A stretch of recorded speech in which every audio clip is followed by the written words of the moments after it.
Olá, pessoal. Vamos começar mais uma correção comentada das páginas 129 e 130. Nessas atividades propostas, nessas duas páginas, eu gostaria de comentar com vocês a questão da divisão da fração. Na página 129, observando aquelas tiras da página 128, nós vamos responder essas questões, certo? Então, acho que isso ficou bem claro.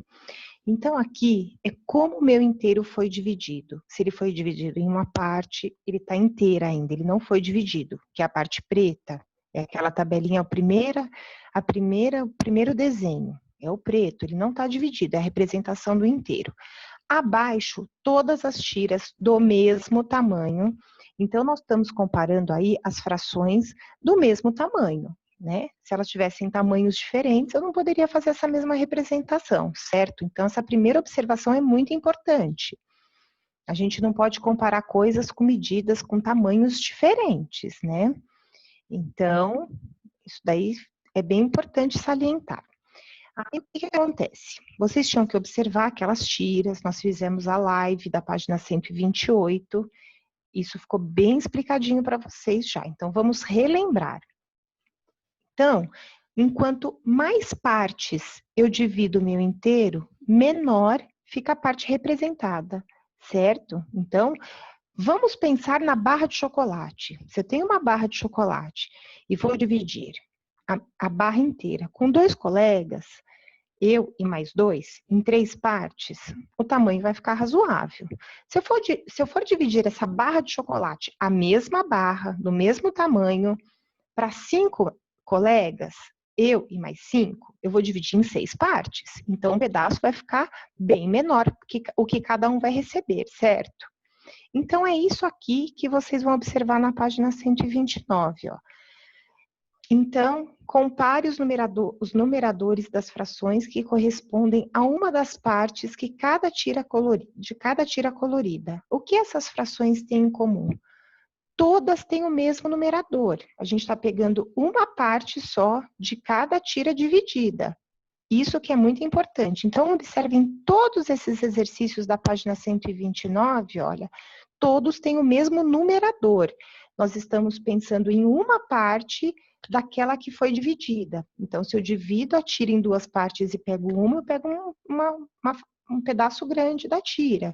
Se eu pego essa mesma tira e divido em 3 partes e pego apenas uma, hoje eu estou enrolando, né? E pego apenas uma, essa parte já diminuiu um pouquinho. E assim sucessivamente. Então, lá, num décimo, se eu dividir a tira em 10 partes e pegar uma tira, ela vai ficar bem reduzida.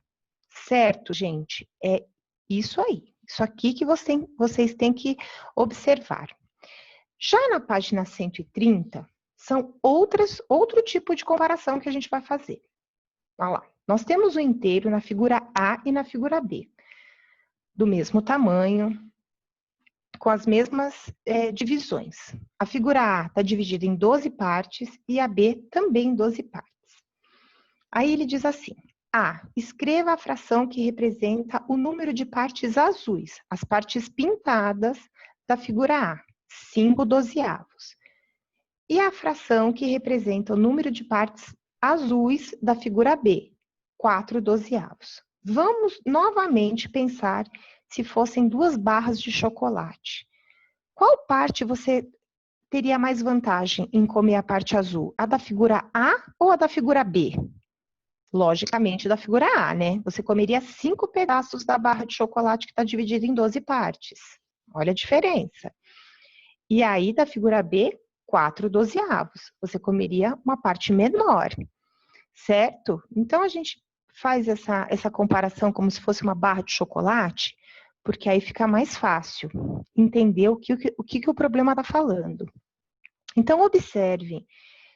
Quanto mais partes eu pegar daquele inteiro, daquela parte, daquela fração dividida, maior a quantidade que eu estou utilizando da representação do meu inteiro, né? Da minha fração.